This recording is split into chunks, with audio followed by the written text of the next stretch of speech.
इस बार देश में औसत से ज्यादा गर्मी पड़ने की वजह से कई राज्यों के लिए अलर्ट जारी कर दिया गया है। हीट वेव का खतरा लोगों को परेशान कर सकता है। इस वक्त मैं मौसम भवन में मौजूद हूं और हमारे साथ बातचीत करने के लिए आईएमडी के साइंटिस्ट डॉक्टर नरेश कुमार हैं। सर, जिस तरह से हम इस मैप पर भी देख रहे हैं कि ईस्ट, साउथ और नॉर्थ के रीजन में भी कुछ राज्य ऐसे दिख रहे हैं जहां पर आपने अलर्ट जारी किए हैं। सर, इसके बारे में जरा डिटेल में बताएं। देखिए, अगर आप हीट वेव का इस समय बात कर रहे हैं तो हीट वेव का जो मेजर जोन है वो ईस्ट इंडिया में है।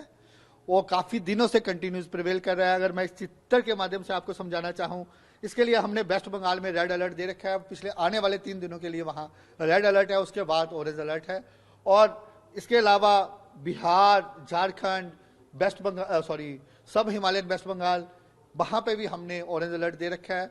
इसके साथ ही अगर आप साउथ पेनिनसुला की बात करें, वहां पे हमारा अनुमान है कि इंटीरियर कर्नाटका में भी हीट वेव रहेगा, कोस्टल आंध्र प्रदेश में भी हीट वेव रहने का अनुमान है, तेलंगाना में भी हीट वेव रहने का अनुमान है, और इसके साथ रायलसीमा में भी हीट वेव रहने का अनुमान है। अगर आप नॉर्थ वेस्ट इंडिया की बात करें, उत्तर प्रदेश में भी आज के बाद हीट वेव वहां स्टार्ट हो जाएगा। सो ये सारे राज्य आने वाले 4-5 दिनों में वहां हीट वेव सिनेरियो बना रहेगा। और जो अलर्ट हमने ऑरेंज और रेड अलर्ट दिया है, उसका मेजर बेसिस क्या होता है? एक तो नेचुरली मैक्सिमम टेम्परेचर अब नॉर्मल है, heat wave, severe heat wave prevail कर रही है। उसके अलावा कोस्टल एरिया में ह्यूमिडिटी भी हायर साइड है, और उसके साथ ही जो मिनिमम टेम्परेचर्स हैं वो भी सामान्य से थोड़े ज्यादा हैं।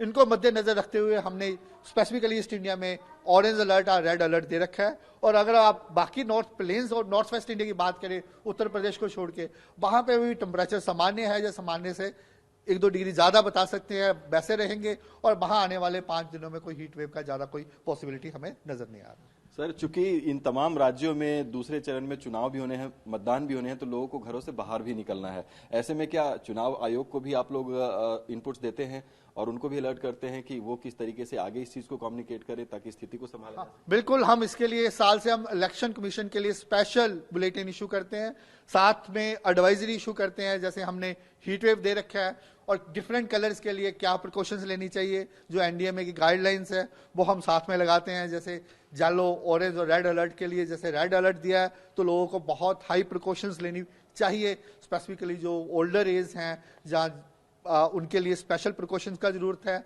अदरवाइज जनरली जब धूप का समय है उस समय उनको बाहर नहीं निकलना चाहिए, और जहाँ लूज कपड़े पहनने चाहिए, फ्लूइड का इंटेक ज्यादा रखना चाहिए।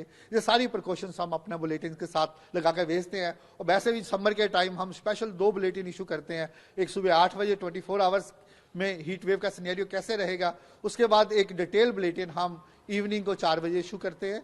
तो इसके अलावा इस साल से हम इंडियन रेलवे के लिए भी स्पेशल बुलेटिन इशू करते हैं। उनके लिए भी हम ये लिखते हैं कौन कौन से एरिया में लोगों को क्या क्या प्रिकॉशंस लेनी चाहिए, कहाँ पे वहाँ थ्रेट उनके लिए वाइल ट्रैवलिंग थोड़ा ज्यादा रह सकता है, उनको प्रिकॉशन ज्यादा लेनी चाहिए।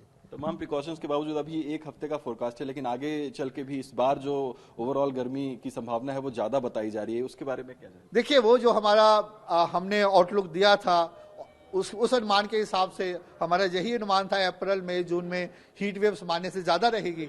और अभी भी अगर सिनेरियो देखें, अभी ईस्ट इंडिया का जो हीट वेव है एवरेज से कहीं ज्यादा बढ़ गया है, और अभी कंटिन्यू रहने का हमारे 5-6 दिन रहने का अनुमान है ही है। तो ऐसा सिनेरियो जैसे भी आगे जाएंगे फिर आपको डिटेल में हम आपको एक्सप्लेन। पिछले साल की तुलना में अगर हम बात करें तो पिछले साल के मुकाबले इस बार जो है वो कितना डिग्री तक तापमान जो है वो बढ़ रहा है? देखिए, टेम्परेचर्स का तो अभी वो तो जब पूरा डाटा आएगा तो उस हिसाब से हम कहेंगे। इस बार अभी नॉर्थ वेस्ट इंडिया में कोई ऐसा हीट वेव प्रिवेल नहीं किया, और स्पेसिफिकली जो हीट वेव का जोन है वो स्पेसिफिकली ईस्ट इंडिया में ही है, जहां साउथ पेनिनसुला में कुछ हिस्सों में प्रिवेल कर रहा है। इसके अलावा जैसे हमने, अगर आप ये देखेंगे सिंबल, हमने हॉट एंड ह्यूमिड का भी वार्निंग दे रखा है कोस्टल एरिया में। उसमें क्या होता है कि जो ह्यूमिडिटी है आपकी वो हायर साइड रहती है, और साथ में जो मैक्सिमम टेम्परेचर है वो भी सामान्य से ज्यादा रहते हैं। इनको मद्देनजर रखते हुए हम हॉट एंड ह्यूमिड का अलर्ट देते हैं, येलो अलर्ट देते हैं। वो कोस्टल एरियाज में ऑलमोस्ट केरला, कोस्टल आंध्र प्रदेश, जिन हिस्सों में हीट वेव नहीं प्रिवेल करेगी, और रायलसीमा में जहां हीट वेव नहीं प्रिवेल करेगी, हम वहां पे अलर्ट दे रखा है उसके लिए कि जनरली जब ह्यूमिडिटी हायर साइड रहती है, टेम्परेचर हायर साइड रहते हैं, लोग डिस्कम्फर्ट फील करते ही हैं। इसको मद्देनजर रखते हुए हम ये भी वार्निंग इशू करते हैं।